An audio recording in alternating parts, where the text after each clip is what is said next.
नमस्कार। चलिए आज मिलकर निफ्टी के चार्ट को समझते हैं और ये पता लगाने की कोशिश करते हैं कि कल मार्केट का मूड कैसा रह सकता है। तो सीधे मुद्दे पर आते हैं। आजकल हर ट्रेडर के मन में बस यही सवाल है, क्या बाजार यहाँ से एक नया हाई लगाएगा या फिर हमें एक गिरावट देखने को मिलेगी। यही वो पजल है जिसे आज हम सॉल्व करने वाले हैं। देखिए, पिछले कुछ दिनों से मार्केट ऊपर तो चढ़ रहा है, इसमें कोई शक नहीं। पर अब वो एक ऐसी जगह आ पहुंचा है जहां उसके सामने एक बहुत मजबूत दीवार खड़ी है और बस इसी वजह से बाजार में कंफ्यूजन का माहौल बना हुआ है।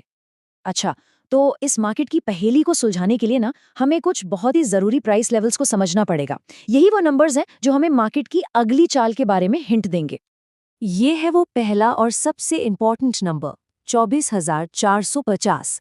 आप इसको मार्केट की दीवार समझ लीजिए। होता क्या है कि जैसे ही प्राइस इस लेवल के पास जाता है, बेचने वाले मतलब सेलर्स एक्टिव हो जाते हैं और प्राइस को ऊपर जाने से रोक देते हैं। और दिलचस्प बात यह है कि इस दीवार के पास ना खरीदारों का जोश ठंडा पड़ता दिख रहा है। मार्केट बार बार लोअर हाई बना रहा है, जो एक साफ इशारा है कि ऊपर जाने का जो मोमेंटम था वो अब कमजोर पड़ रहा है। और ये है हमारा दूसरा जादुई नंबर, 24,300। इसको आप एक सेफ्टी नेट की तरह देखिए। इससे पहले जब भी प्राइस यहां तक गिरा है, खरीदारों ने हमेशा मार्केट को संभाला है, उसे और नीचे जाने से बचाया है। तो अब सिचुएशन साफ है। हमारे पास एक दीवार है 24,450 पर और एक सेफ्टी नेट है 24,300 पर। मार्केट किधर जाएगा ये इस बात पर डिपेंड करेगा कि इन दोनों में से पहले कौन सा लेवल टूटता है। तो चलिए दोनों सिचुएशंस को ठीक से समझ लेते हैं। तो यहाँ से दो रास्ते निकल सकते हैं। पहला रास्ता बेरिश वाला। अगर मार्केट 24,300 के सेफ्टी नेट को तोड़कर उसके नीचे ही बना रहता है तो हमें 24,150 और फिर 24,050 तक की गिरावट देखने को मिल सकती है। अब दूसरा रास्ता बुलिश वाला। अगर मार्केट उस 24,450 की दीवार को पूरी ताकत से तोड़कर ऊपर निकल जाता है तो अगला स्टॉप 24,600 और 24,700 का हो सकता है। तो अब सवाल ये है कि संभावना किस तरफ ज्यादा है।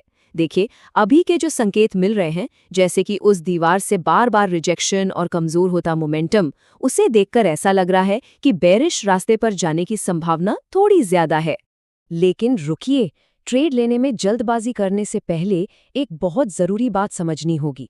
वो है स्मार्ट मनी का बिछाया हुआ जाल। रिटेल ट्रेडर्स को इससे बहुत सावधान रहने की जरूरत है। ये मार्केट ट्रैप आखिर होता क्या है? असल में ये मार्केट की एक नकली चाल होती है। इसे बड़े प्लेयर्स जानबूझकर बनाते हैं ताकि छोटे ट्रेडर्स गुमराह हो जाएं और गलत साइट पर ट्रेड ले बैठें। और ये ट्रैप अक्सर ऐसे ही जरूरी लेवल्स के आसपास बनते हैं। तो फिर इस जाल से बचें कैसे? इसका जवाब इस एक गोल्डन रूल में है। मार्केट खुलते ही कभी भी ट्रेड मत लो, हमेशा कंफर्मेशन का इंतजार करो। याद रखिए, सब्र ही आपकी सबसे बड़ी ताकत है। तो चलिए अब इन सारी बातों को एक साथ जोड़कर एक साफ सुथरा एक्शन लेने लायक प्लान बनाते हैं। एक ऐसा प्लान जो उस सिनेरियो पर आधारित है जिसकी संभावना ज्यादा है। अगर मार्केट बेरिश रास्ता चुनता है तो एक ट्रेड सेटअप कुछ ऐसा दिख सकता है। एंट्री तभी लेनी है जब प्राइस 24,300 के नीचे मजबूती से बंद हो। हमारा पहला टारगेट होगा 24,150 और दूसरा 24,050। और हाँ, अपने रिस्क को मैनेज करने के लिए स्टॉप लॉस लगाना कभी मत भूलिएगा, ये बहुत जरूरी है। तो चलिए आज की चर्चा के मुख्य पॉइंट्स को फटाफट से रिवाइज कर लेते हैं। मजबूत दीवार है 24,450 पर।